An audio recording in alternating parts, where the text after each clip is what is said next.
Well, welcome, Ms. May. You know what the inquiry does because you've been here a number of times watching it, I know.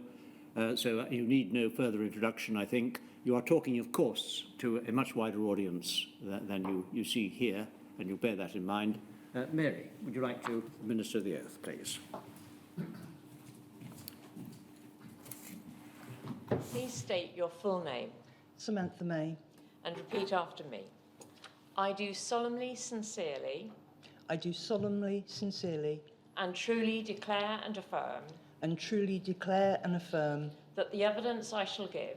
That the evidence I shall give. Shall be the truth. Shall be the truth. The whole truth. The whole truth. And nothing but the truth. And nothing but the truth. Thank you. Yes. Ms May, you are the Helpline Information and Support Service Manager for the Hepatitis C Trust. I am. And that's a role you've held since July 2004. Yes. Firstly, can you tell us what the Hepatitis C Trust is? Yes, well, back in the early 2000s, my original boss, Charles Gore, and some other friends of his who were all affected by hepatitis C themselves were shocked and disappointed and angry that there wasn't any kind of provision for people with this illness, and took it upon themselves to form a charity to support people. And the Trust runs support groups? In the early days, a lot of our work was very much around support. So we did provide lots of support groups, health day workshops, social events for people to get together and meet one another. We don't currently run any support groups, although we are just about to very soon. The Trust also provides newsletters, a website, and also the helpline. Absolutely. A big core part of what Charles and his colleagues at the time wanted to achieve was a reliable place of information for people with hepatitis C that wasn't sort of medical jargon, that was friendly terms, good information so they could understand their condition, how best to manage it, the treatment that was available to them at the time, and so on. So, yes, we've got lots of channels for providing information for people. And in relation to the helpline, what are the particular aims of it? Well, yes, very wide-ranging. Again, back in those early days, it was very much, I would say, emotional support for people. It was a very dark time for people with hepatitis C back then. There was very little information available. It was very misunderstood. There was no other organisations that were dealing with it or addressing it. And we were trying to fill that gap, and a lot of it was really to help support and encourage people to get through the very difficult treatment at the time, the interferon and ribavirin. So a lot of the calls back then were very much supporting people, sometimes to the point of several times a day, certainly weekly, sometimes daily, trying to keep them motivated to stay on that treatment because that was the only thing available to them. To get rid of the illness at that time, and if they were to stop early, that would ruin their chances of a possible successful outcome. As the helpline's grown over the years, we've widened a lot with the kind of information and support we provide. It goes over a much wider area. And you say in your statement that between January 2018 and June 2021, the helpline was contacted by more than 3,800 people. Yes, that sounds right. I haven't got the figures in front of me, Sarah. Overall, we've taken, since our inception, around 55,000 calls altogether, and I would say around 7,000, something like that, directly related to infected blood. And just within that timeframe you've given in your statement of January 2018 to June 2021, you've said that of the 3,800 people, at least 947 of those had received infected blood or called to discuss something related to infected blood. Yes. But you think that's probably an underestimate of the numbers? Absolutely, because often we'll speak to callers who are ringing us for support information or whatever, and they may not disclose their route of transmission. They may not know their route of transmission. It may not have been captured by us. It may have been overlooked by us on our entry system. And often we'll hear from people, a member of the general public, querying whether they should be tested. Unfortunately, we don't, although we do everything to encourage them to call us back and let us know the outcome of that test, they don't always. Hopefully that's because they got a negative result, but I suspect in some cases because they're devastated and they don't feel able to follow up on it. Broadly speaking, what's the age range of those calling who've received infected blood? The majority of our callers now are certainly over the age of 50, 60, 70, 80. Our oldest caller is 87, and she had been diagnosed fairly close to her 87th birthday. You say elsewhere in your statement that between January 2018 and June 2021, the helpline was contacted by 46 people who had only just been diagnosed with hepatitis C and whose only identifiable risk factor was a blood transfusion in the UK. During 2021 and 2022, is your sense whether those numbers have changed significantly? I would say on average, there's certainly, as time has gone on, we were speaking to people who were diagnosed with infected blood right back in 2004, but those calls back then were occasional. It wasn't something we dealt with frequently. The majority of the people that we were talking to were people who had caught it through drug use, which we all know is the main cause for this illness. And I suspect that's because at that time, the ones that hadn't been diagnosed, weren't feeling unwell, weren't aware of their illness. But as more time has passed, those people have become increasingly unwell. They've had this infection for decades now. So, yes, many of the callers that we hear from now will be in their 50s, 60s, 70s, just getting diagnosed now, perhaps after years of going back and forwards to their doctors with vague intermittent symptoms that haven't been identified as being related to hepatitis C, but put down to other causes. And just in terms of the numbers of people who are phoning in relation to infected blood more recently, have those numbers increased significantly? I would say, yes, we're hearing from, on average, 3 or 4 people a month now. Who are newly diagnosed? Newly diagnosed. Has the existence of the inquiry had an impact on the caller numbers in relation to infected blood, or is that more difficult to correlate? Absolutely, it has. When it first started, when it was first announced back in the summer of 2018, and the preliminary hearings, immediately, our call rate started going up. Generally, because people in the general public were starting to hear about this and were querying whether they should be tested. They were calling us saying, I had a transfusion, do you think I should be tested?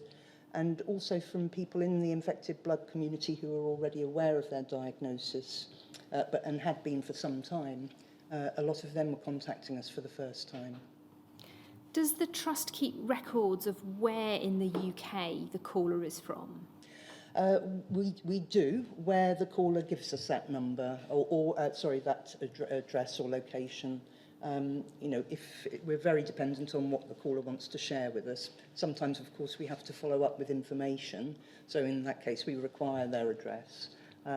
So we do have those records, but how accurate they are, there's lots of callers we'll speak to where we don't know where they are in the country. A lot of people are very reluctant to even let you know where they are in the country because of the stigma attached to it.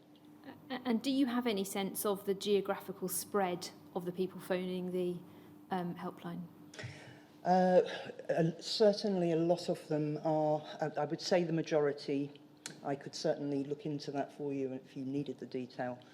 But I would say certainly the majority are from around London and the southeast. We hear from people all over the UK. In fact, we hear from people all over the world. I would say we don't get that many calls from Wales. And that's always been a thing, if you like. But otherwise, I think the country, it's a fairly widespread. John O'Groats to Land's End. Can you help us, just to start with, by giving us a very high-level view of the sorts of issues that people who've been infected via blood or blood products ring the helpline about? That could take some time. Just the sort of broad overview of the key issues that tend to crop up on the helpline. Well, I mean, typically it may start with, somebody querying whether they should have a test. They've learned through the inquiry or other means that blood transfusions were a risk. So it might start from somebody, we would encourage them to obviously go and get tested in that situation. Then we might hear back from them to find that, yes, they do have hepatitis C. And then all the questions start coming about tests, treatments, lifestyle changes. Of course, we take the opportunity to raise awareness of the payment schemes for people that received infected blood. So that opens up another channel of usually very many calls, helping them with their applications on that. And quite often, there's people I spoke to back when we started in 2004. We've continued to speak to them through this time, post-treatment, post-success or not of getting the payment schemes, the inquiry, encouraging and supporting people to take part in the inquiry, and beyond post-treatment issues, practical problems, housing, finances, benefits, relationships. Obviously we've talked about the fact that increasingly people are contacting the helpline who've only just been diagnosed but have perhaps had hepatitis C for some time. Mm-hmm. What can you tell us about the particular difficulties that cohort face and are ringing you about? Well, by definition, because people will have been infected before 1991, the majority of those people will be very unwell. Hepatitis C is a slow progressing illness, so most of us that have had it will have got through those early years relatively unscathed. There are exceptions to that rule, but the longer you have it, the more likely serious health problems are going to start to arise. So that becomes a big issue, and a lot of our conversations will be around worsening health, whether it's developing cirrhosis or liver cancer or type 2 diabetes, all these sort of things. A lot of this particular group will have, certainly for the haemophiliac community, and to an extent some of the people in the blood transfusion community, will have done the earlier treatments of interferon and ribavirin, which, as you all are aware, was very punishing. So a lot of fallout from that. But for those who've just been diagnosed, is there anything particular that you're identifying for those individuals? Well, apart from the shock of their initial diagnosis, and people find it very hard to understand that this is something that they must have had for decades. People naturally think when they've just got diagnosed last week in a GP surgery, they think it's something they've picked up recently. So it's quite an adjustment. And, we'll talk to them, we'll reassure them about new treatments and all of that. But they then go off and they realise they've been living with this illness since 1975, 1985. And the impact of them on the psychological impact of that then triggers off a whole wave of anxiety about who they've infected, have they passed it on to their family, their partner, their children, whether they're able to continue to work, what it means. And then, from there, they often go to the hospital for more detailed scans and tests and investigations. And quite often, because of the length of their infection, they'll then discover that they've got cirrhosis, for example, which is another serious health issue on top. Happily now, with new treatments, it's it's much more manageable for people. They can get through treatment fairly swiftly and easily with few side effects. But in the old days, they had to then go through these horrendous treatments, which would take a year or two at least out of their lives. And just staying with that group who are newly diagnosed more recently, what's your sense of the level of information that people are receiving elsewhere about their hepatitis C before phoning the helpline? Nowadays. It's better than it was back then in the early 90s, but it's still greatly lacking. We repeatedly hear stories from people, and particularly this infected blood community typically would be diagnosed at their GPs. For people who've caught it in other ways, they might be tested in other settings like drug services or so forth. But it starts with the GP knowing very little about it, hence so many of them getting a late diagnosis because their symptoms or risk factors aren't picked up on early.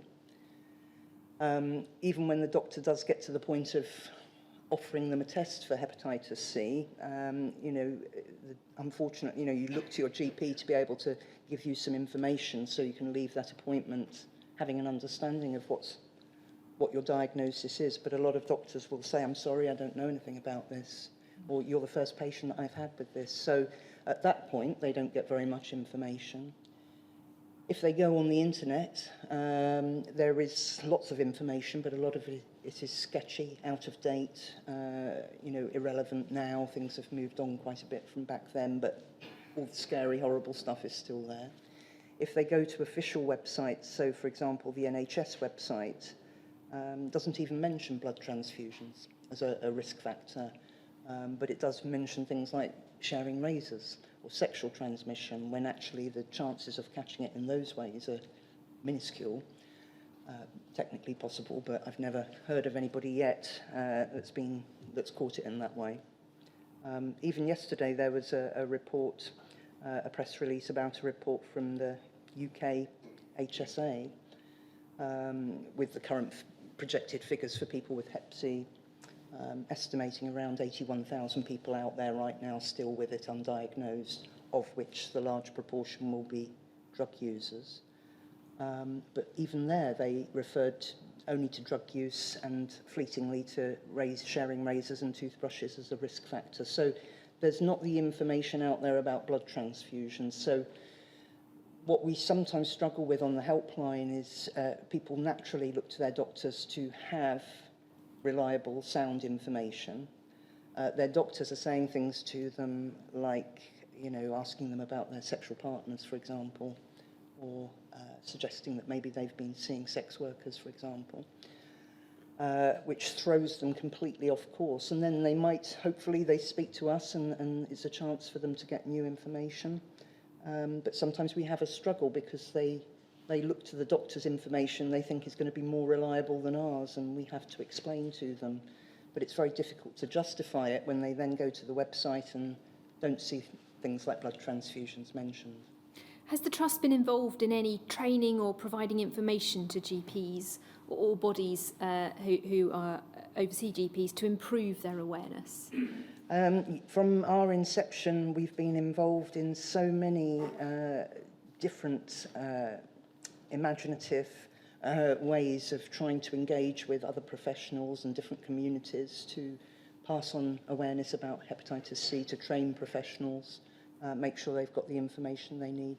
In respect of GPs, we did a lot of work, I can't actually remember the year, but about 10 years ago, we worked closely with the Royal College of GPs, for example, to develop a handbook for GPs to use, sort of best practice guide to diagnosing, supporting what tests were needed, what information people needed. We also did a pilot project many years ago where we had some very, great leaflets on hepatitis C and posters and things. And the idea, it was a pilot project in a certain amount of surgeries. I can't remember how many, but a significant number. For example, we gave them a sheet of paper to just leave on their reception counter for when people went in, with encouraging patients to take them as they came for their appointment, listing all the different routes of transmission, drug use, blood transfusions, and so on. And the idea was that if people identified with any of these risks, that they had the opportunity to then say to the doctor, I have been at risk, without having to reveal what that risk was, and that the doctor would offer a test. Unfortunately, we had a very poor take-up and not a lot of support back from GPs on doing that. I do appreciate GPs have an awful lot of things to deal with, but it was a great shame. I think that would have worked very well. Historically, you say that diagnoses were delivered in a heavy-handed, judgmental and frightening manner. Can you help us with what you mean by this? What are you addressing in that regard? I think back in the early 90s, remembering that Hep C wasn't formally identified till 1989. All of us, I think, probably in this room will remember the campaign for HIV in the early 80s, which was very effective but very terrifying. And Hep C came soon after that, so there was already a great anxiety and confusion around bloodborne viruses, and it was all quite new, and people didn't really know what it meant, and there was a lot of conflicting information around. Obviously, from I guess a doctor's point of view, it was new for them to be dealing with and managing them, managing patients. So I think a lot of assumptions were made, or it was kind of lumped in with HIV in a way. So things like the risk of sexual contact being a way of passing on hepatitis C. In fact, the reality is that's very unlikely. It can happen, but it's very, very unlikely. And, I can tell you out of those 55,000 calls, I've had one or two where that's been convincing as a route of transmission. But for people back then to be told this sort of thing, that they had this infectious disease, that they must now start wearing condoms with their sexual partners, was very, very distressing for them. Assumptions were made about people's lifestyle, that they must have caught it through drug use. And even though Hep C, that is the main route of transmission, there are many other ways to get it, and people were treated very badly as a result of that. People, even if they weren't outwardly stigmatised, they had sort of I guess you'd call it a self-perceived stigma. They felt unable to talk to people about it. So normally if we are poorly, you would go to your family and friends to get support. You would talk to people about it and share that load. But many people felt that they had to keep it to themselves. So they didn't get support there. And if they did, because of other people's confusion, whether that was medical professionals or friends and family and neighbours and colleagues or whoever, there was assumptions again made about people, and they were treated negatively. Perhaps, their children couldn't play with somebody, friends stopped calling, people started to fade away. So these people were left very isolated with very poor information, and the information that they got from doctors or medical professionals, dentists, all those sort of settings, was very poor. In terms of stigma, the inquiry, as I know you're aware, has heard a lot of evidence about the stigma associated with a hepatitis C diagnosis. Can you expand for us how stigma or stereotyping about routes of transmission, how that's had an impact on the kinds of information that's provided to people diagnosed with hepatitis C? Without question, it's had a major impact. And, of course, in any information that's provided to people about hepatitis C, most people do get it from drug use, whether they've done something once or whether they've done it for 10 years. It doesn't really matter. It's such a high-risk way of getting the virus. So, of course, it's important that that information is in there. But what I've seen over the years is it's not really moved on from that. It's certainly still not accommodating blood transfusions as a potential risk in a meaningful way that's going to get a message across to people. And that's, that's very difficult for people. Even the booklets we provide and the community that, we serve everybody with hepatitis C regardless of their route of transmission. But the reality of our work is the majority of those are drug users. So our information would be geared towards that, but we make sure to mention all these things. But I think for some people, to even have a leaflet that references drug use is extremely stigmatising. For those identified as having hepatitis C a number of years ago, what's your understanding of people's experiences of then being followed up over the years and the provision of information over the years? Again, very sketchy. A lot of people were, in the very early days, were kind of left with the impression that they would just have to live with this, that nothing could be done, and or they could do the interferon treatment, but if people were aware of the side effects and the success rates of that were very low, a lot of people thought, well, I feel okay now, why would I want to do 12 months of a really punishing treatment that's going to make me feel very unwell? Maybe I'm going to have to give up my job, maybe I'm going to have to stop studying and so on.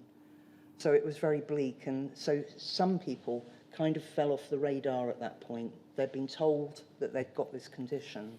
They were given very little information or support, or there was nowhere to go at that time. We didn't exist at that time. And they were just left to deal with it, and they fell off the radar. Of those that stayed on the radar, They should have been followed up at least once a year. If they didn't want to do the treatment, they should have been seen by their specialist at least once a year for checkups to see if liver damage was progressing, obviously to talk and ask questions to reaffirm whether they wanted to do treatment or not. And again, a lot of people started to, we've heard from so many callers over the years where people just got fed up with that, going to the hospital. They weren't learning anything new. Nothing new was on the table. And so they disengaged. And a lot of them at that time, what's important to understand, a lot of those people at that time will have felt well. They might have been told they'd got this scary illness, but they didn't fully perhaps comprehend the seriousness of it because they felt well in themselves. I mean, we all get tired sometimes. We all have a funny tummy sometimes. We all feel a bit under par sometimes. So it's easy to dismiss it. Of the ones that were sort of kept in the loop with their hospitals and supported, well, I say supported, they weren't really supported at that time. If they chose to do treatment and it worked, great, but then they were discharged. And again, they were left to their own devices. There was no sort of follow-up or check-in with them after that. If they had cirrhosis as a result of their illness, they were kept in the loop. They would be seen every 6 months for regular checkups for that. How have those issues around lack of information or misinformation or falling off the radar, how has that impacted those people phoning the helpline? What's your sense of the impact on them? It's devastating. They feel abandoned. They feel isolated.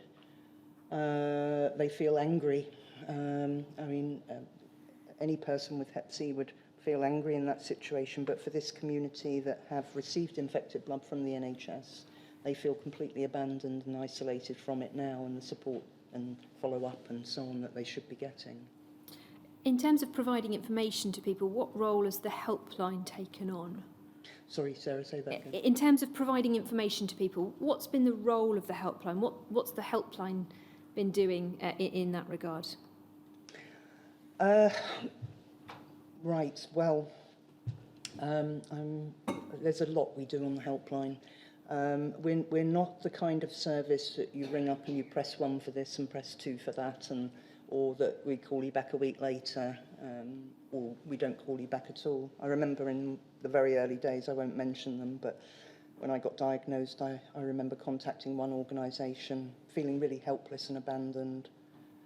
They were tenuously sort of connected with Hep C, and they just never rang me back. I mean, and I've heard that story reinforced many times from the helpline. When people get through from other helplines, other organisations, when people call us, we will really make the time to explore all their concerns. We're not there just to answer that question that they're ringing about. We will ask questions of that person to try and draw out their situation so we can understand it better, so we can frame the information accurately for them. If you've just caught Hep C last week, there's no real urgency. You've got plenty of time, and especially nowadays, you can deal with it very quickly.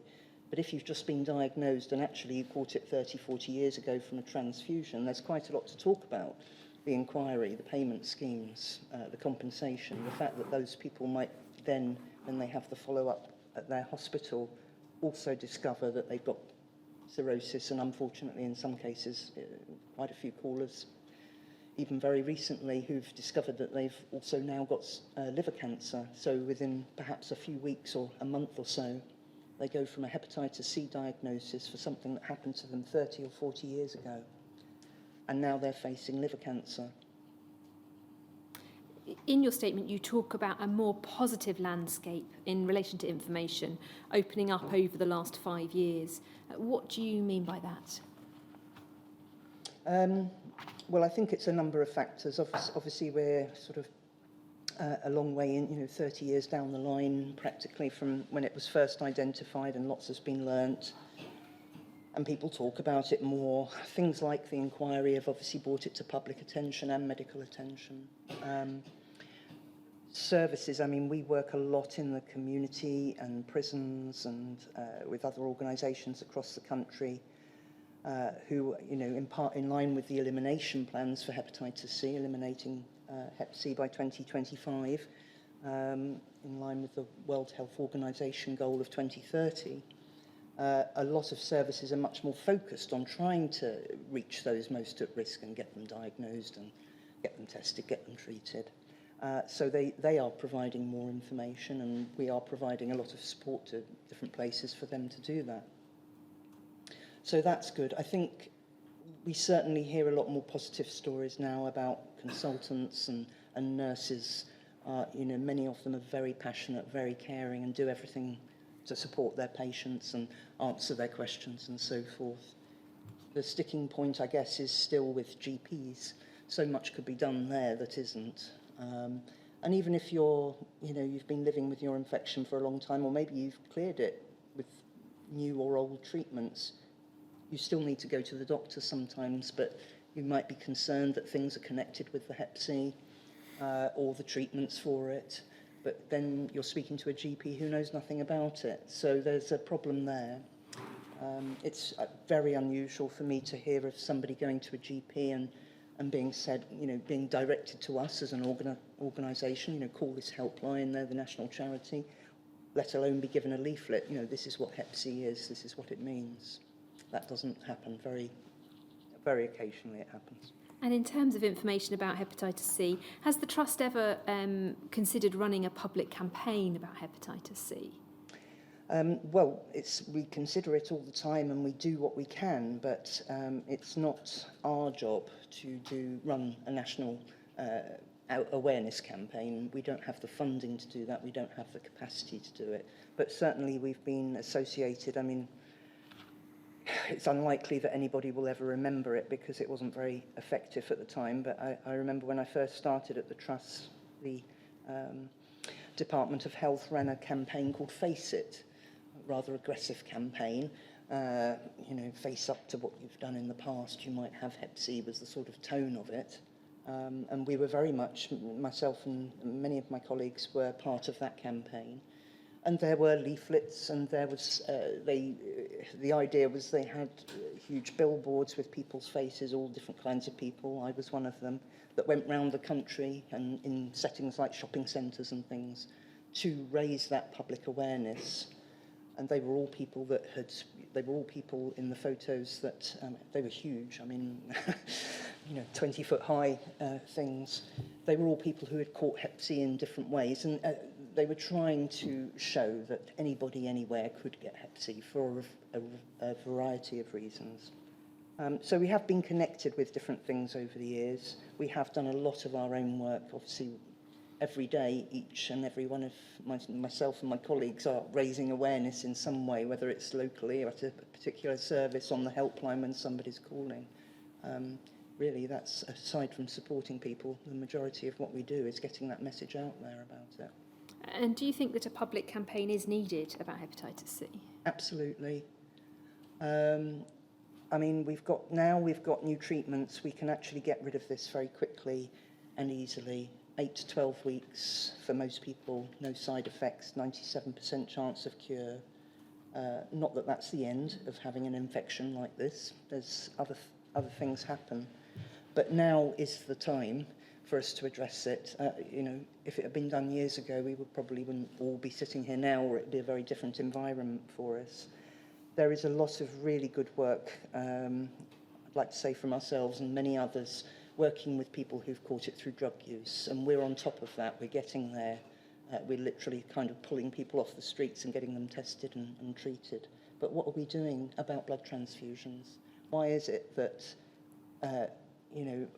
all our calls, and I do mean pretty much all of them, are from people in their 50s, 60s and 70s and 80s who are, just getting diagnosed now, not because they've read some leaflet or because some medical person has said, let's test you, but because they're getting very ill.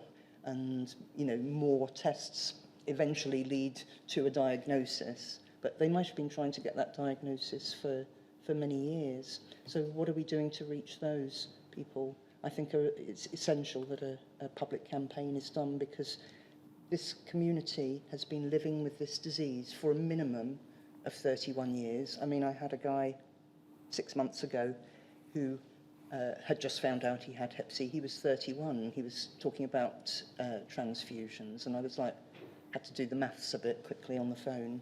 And it was like, oh yeah, and he had had blood as a baby. So really, anyone from the age of 31 over, if they had blood transfusions years ago, are at risk of having received Hep C, but they're walking around unaware. Can you describe for us some of the physical and mental health impacts that people phoning the helpline tell you about as a result of being infected with hepatitis C?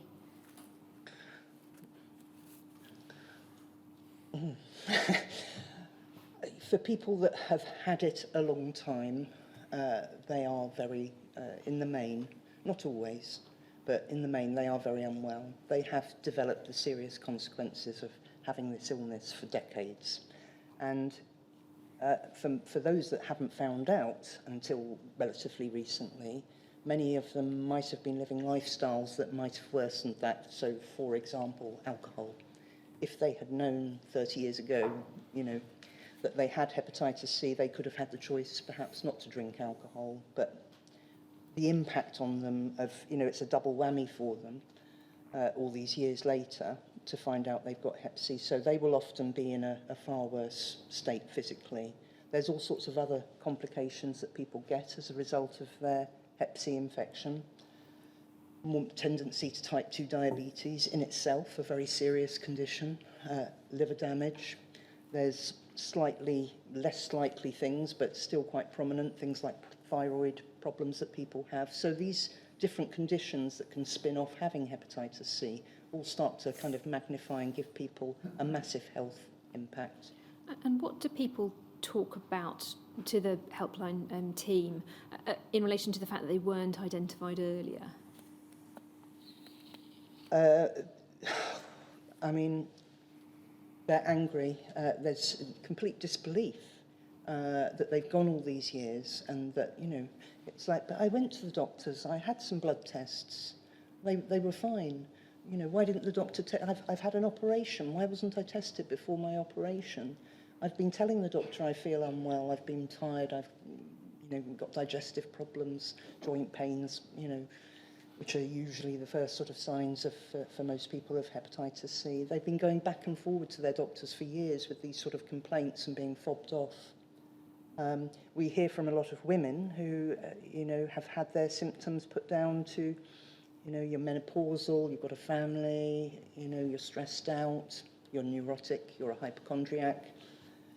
And, you know, we know, not to generalise, but many men are sort of reluctant to perhaps go to the GPs, so they often find out much later.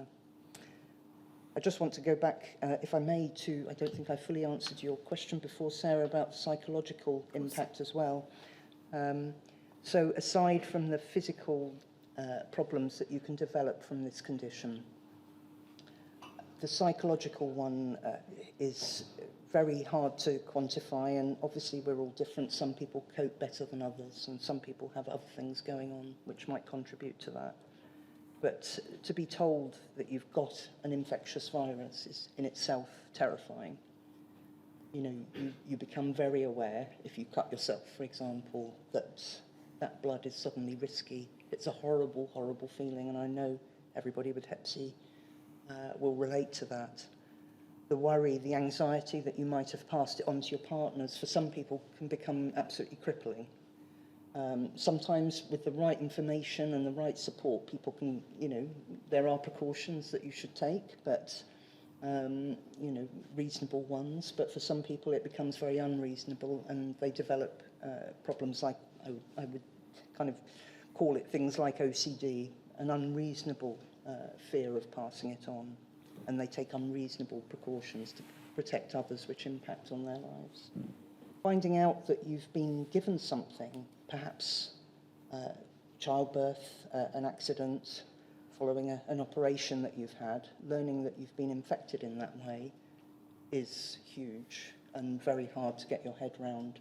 And especially, I think, not especially is not the right word, but for those that are just getting diagnosed now, as I said before, the complete disbelief that they could have been walking around with such a serious illness for so many, not years, decades, and it's not being picked up. People have a lot of anger about that. It impacts them in other ways. Then there's a mistrust of the medical profession. And I mean, if Hep C was the only thing we were at risk of, but, you know, we can get anything else at any time, multiple things for some people. But if you don't go to the doctor or you don't trust your doctor, you know, you're not going to engage with them. And so other things might start to come into play which might greatly affect your physical and mental health. The inquiry has heard a lot of evidence about the physical and mental health impacts of the treatments for hepatitis C, and indeed the ongoing nature of some of the side effects and situations. Yeah. Could I turn to WITN 0912002, please? The Trust undertook a post-treatment survey from April 2006 to September 2007. We can see the executive summary here. They held a web-based survey that asked about people's experience of antiviral hepatitis C treatment, and in particular how they felt up to 3 years after finishing the treatment, and 500 respondents completed the questionnaire. Just to be clear, those 500 respondents were those who had hepatitis C, not just the infected blood cohort. Yes, it would have been a mixture of people who had different routes of transmission. But in terms of the key findings, we see 90% of people reported ongoing symptoms or side effects for longer than 12 months after treatment had ended. The 5 most frequently reported post-treatment symptoms, side effects, were fatigue, joint aches, pains, brain fog, depression and mood swings. Regardless of sustained virological response, 40% of people felt worse after treatment than before, and 31% felt better. For those who had attained SVR, 37% felt better and 36% felt worse. For those who hadn't attained SVR, 18% felt better and 50% felt worse. And it's noted this was a retrospective survey and therefore contained the potential for bias for a number of reasons. Nonetheless, the hugely varying experiences of treatment reported here, particularly the severity of side effects and how long they last, the apparent persistence of side effects in a large majority, and the comparatively low correlation between SVR and feeling better, clearly indicate that considerably more research is required into the longer-term physical and psychological impacts of hepatitis C treatment. And then if we turn on to page 11, we pick up the conclusions and recommendations. The notable lack of reliable and comprehensive data on the long-term side effects associated with hepatitis C treatment has the capacity to significantly impact those undergoing the treatment process. The Hepatitis C Trust regularly receives queries from individuals who are about to embark on treatment and want to access research into its long-term physical and psychological side effects. The Hepatitis C Trust therefore recommends the development of considerable further research, including a large-scale prospective longitudinal study which monitors people's experiences in the periods before, during and after treatment, and when and why these differ. We also recommend that this study takes into account the experiences of people who have undergone multiple courses of treatment, as this is an emerging group of patients with little information available to them. Then the findings from such a study should be utilised to assist in the development of more appropriate support services for patients, both for those who haven't yet undergone treatment, those who have attained an SVR, and those who have not. They should also inform improved guidance for physicians and other medical staff in preparing people for treatment and assist in people's decision-making processes pre-treatment, as well as how treatment and the post-treatment period is understood and managed. This was obviously 2006 to 2007, and the treatments have then changed. Yep. But in terms of the support services for those who had the old treatments, what issues are those calling the helpline telling you about in that regard? Yeah, well, this survey was, we decided to do it because we were getting an overwhelming amount of calls. If it wasn't from people that were actually on the treatment and struggling with it at the time, it was from people that had done the treatment and were struggling with the impact of that treatment a few months later, 6 months later, a year later, many people 10 years, 20 years later. I mean, I still hear from people today who did those treatments a long, long time ago who feel that, you know, it completely knocked the stuffing out of them. Back in the 90s, I'm aware that obviously we weren't in existence back then, but because it was the only treatment available, of course people in the main wanted to do it to get rid of their infection. And if it wasn't successful, sometimes chose to do it again, even though the second time around the success rate would be less. And the impact of doing it once, you know, I can speak from my own experience on that, was devastating. The more times you do it, obviously, the harder the impact. And I mean, we have certainly heard of people who've done it 2, 3, 4, 5 times. I don't even want to think about the impact from what that might be like. When we did this survey, that, you know, did reflect back to us what we were hearing on the helpline, that is even that where it was successful and it did get rid of the Hep C, it wasn't having a huge effect on making people feel better overall. A lot of people felt psychologically better because they didn't have the virus anymore, and that was something that was important, but physically. And it's very hard to know, was it the Hep C, was it the treatment, was it both? Was it all the other stuff that happens to them as a result of their diagnosis, all the sort of psychosocial impact? I'm sure it's a combination of all of those things that led them to continue to feel unwell. And yes, at the time, we were very much hoping that this survey would trigger some sort of proper research into what this combination of interferon and or ribavirin had on people. But it was not long after that movement started to happen with new treatments coming to the fore. And of course, if there was any will or desire to examine interferon, that went away very quickly. I would say that there was still an argument for that to be explored, the long-term impacts of those treatments back then. In terms of treatment pathways for those who are newly diagnosed now, you've talked in your statement that patients are generally linked with a hepatitis C specialist nurse at a relatively early stage now. How important are those nurses to those phoning the helpline? How significant is their role? You know, 9 times out of 10 people are very grateful and very happy with the support they get in hospitals now, especially the nurses in particular are referenced. I think it's also fair to say that for most people now with hepatitis C, they may see the consultant perhaps on the first occasion or perhaps at the end of treatment, but generally speaking, it's going to be the nurse that they're dealing with at the hospital. And in the old days, the nurse was also a sort of vital part of kind of keeping people going, because with the interferon treatment, you had to be have regular blood tests throughout your treatment, at first every 2 weeks for the first month, then once a month till the end of treatment. So you were in touch fairly regularly. So for a lot of people, that nurse was a very important part of their recovery and their only source of sort of possible information about hepatitis C and the effects that they were having from the treatment and so on. So we hear a lot of good stuff about consultants and nurses now. Once treatment's been completed, you've said that most patients are then discharged if there's not liver disease as well. How generally do people phoning the helpline tend to get support in relation to ongoing issues arising from health conditions that are potentially related to their then treated hepatitis C?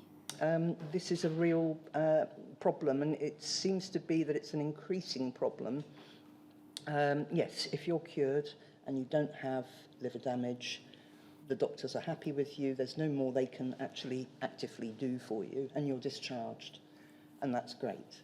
But then if you have anxieties or problems, perhaps connected to the hepatitis C, perhaps connected, maybe you did the interferon 20 years ago, you might have been fortunate to have cured recently with something like Harvoni, for example, but you had that older treatment in your past. There's nowhere to go with that. You can go to the GP and say, you know, I did have Hep C, do you think this new ache, pain, whatever it is that's going on for somebody could be to do with it? The GP won't know. They'd be, you know, unlikely they'll know very much about hepatitis C at all. There'll be very unlikely to know anything about the impact of something like an interferon and ribavirin treatment. And I have to say, they'll probably be very ill-informed about the new treatments. I mean, we have heard of cases not that long ago, I'm trying to think maybe a year ago, of somebody going to a GP, getting diagnosed and being told that there was a treatment and being advised that it was the interferon treatment.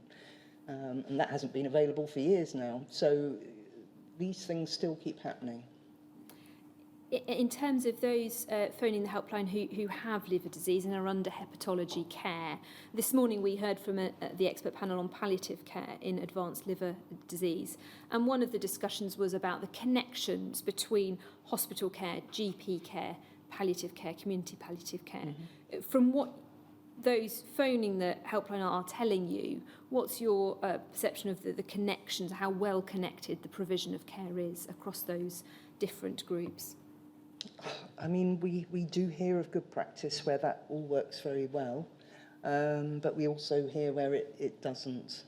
You know, maybe results and tests aren't copied in from the hospital to the GP, and or, you know, vice versa, the GP speaking to the hospital about matters. That is a problem. And you know, where do you take it if you know, you get very frustrated, you know, you just want to move quickly through this pathway and get treated and have everything kind of work out okay for you. But if your doctor, your GP and your hospital aren't communicating well with each other, things get overlooked or there's confusion, which just causes further distress and has an impact on people. And is that something that's raised regularly with the helpline, or is it a more sporadic issue? It's better. It has got a lot better since new treatments have, come onto the fore. It's a much quicker process for people. They're not stuck in that for such a long time as they were in the old days. You know, a 6-month treatment, a 12-month treatment, another minimum 6 to 12 months or more to recover from it in itself. And in terms of counselling and mental health support, what are the issues that callers are raising with regard to that nowadays? So, I mean, initially the counselling, there was a pot of money made available to people quite some years ago that had received infected blood through the Skipton Fund. But we know, because we were the sort of facilitators of that, we were the point of contact for a lot of people about that, that there wasn't a very huge take-up. We know from the people that we're speaking to that they would have greatly benefited from some proper psychological support. As you all know, that's been reintroduced about a year or so ago as a result of the inquiry, and we are hearing from a few people in dribs and drabs coming forward who want to access that. How effective that's going to be in the way that it's currently delivered, I don't know.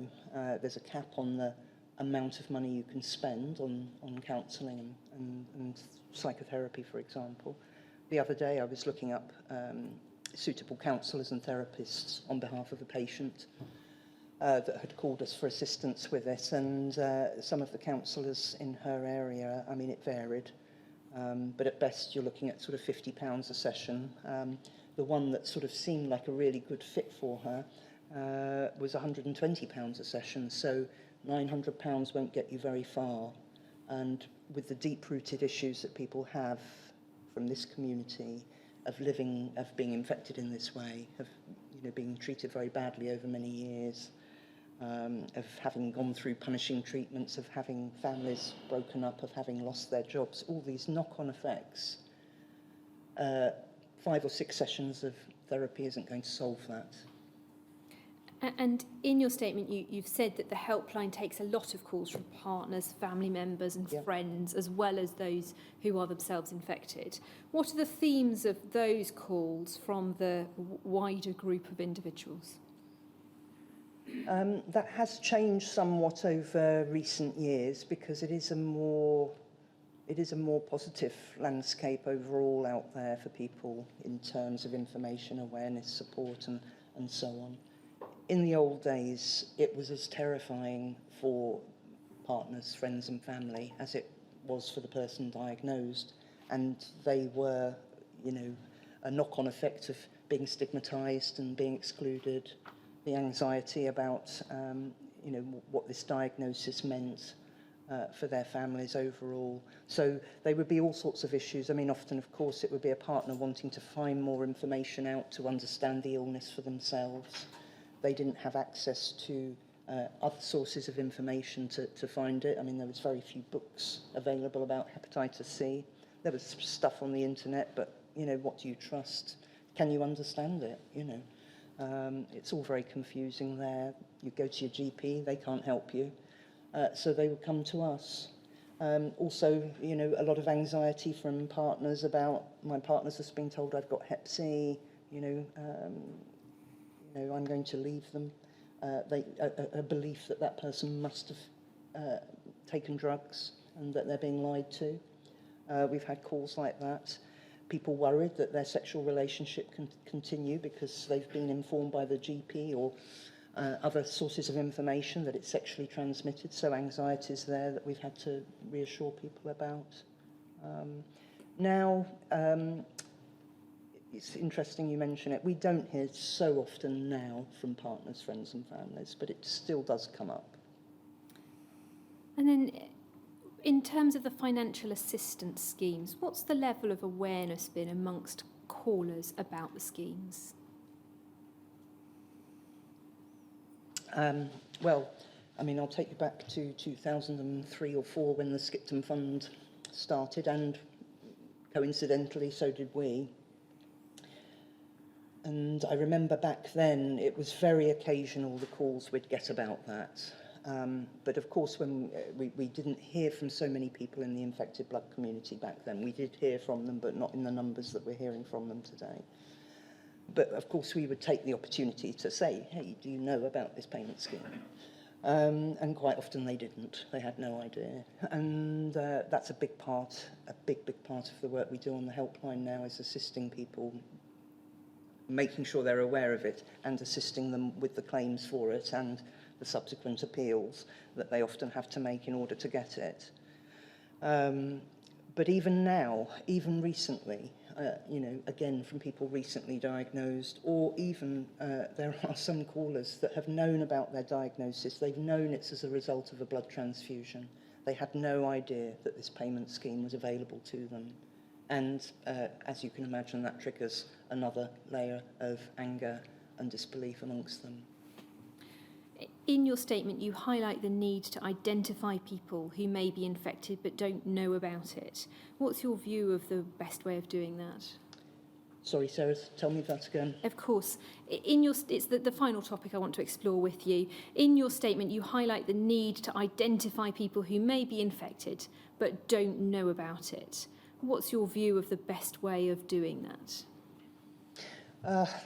Well, in terms of the infected blood community, some sort of smart, clever, well-funded public campaign to raise awareness to, I mean, it's a strange group. It's people over the age of 30 to the 80, people's 80s or 90s even. So it's a wide range of people in that group who will have received blood or blood products for all sorts of reasons in that time. I don't know if I have the answer to you on the most effective way to do that, but a well-funded and clever campaign is important. One thing we have considered is to encourage, you know, maybe through social media, to target the children or younger people about this issue and get them to ask their parents, because a lot of older people won't be connected on social media, to get the message through to say, Mum, did you ever have a blood transfusion? You know, for example. So things like that, obviously getting information out there in the appropriate settings, things like the NHS website, which you would think a lot of people might gravitate to for information. At least let's mention blood transfusions on there, as we know it's a significant risk for people. GP awareness. I'm not sure how we crack that nutshell, but GPs need to be more aware of this illness, the signs of it, the causes of it. They need to have a better understanding of it. And I think in your statement, you've also flagged the need for wider health professionals and others like social workers for awareness amongst that group as well? Absolutely. I mean, you know, we've worked with all sorts of different organisations over the years. A colleague was working with a police force recently. There's all sorts of settings where that question could be asked or that information could be placed, where people, you know, could be alerted to the risk factors of hepatitis C and the easiness of getting tested. It's a simple blood test, it's not complicated. And it's thankfully now a simple and straightforward treatment for people to access. So getting it into all those sort of settings, being imaginative, I think is the only way to reach this very wide and mixed group of people of all different ages on this particular subject. So those are the questions I have for Ms May. I'm conscious that there may be other questions from the recognised legal representatives, and it's probably a good time to take our afternoon break in any event. Yes, probably is. So how long do you think you might need? I think probably just 10 minutes, but we may want a little longer in order for others to have a Well, let's start again to not before 4 o'clock. Thank you, sir. So if there are more questions and you need more time, we won't start promptly at 4 o'clock. We'll wait till you're ready, but otherwise we'll start not before 4 o'clock. Thank you.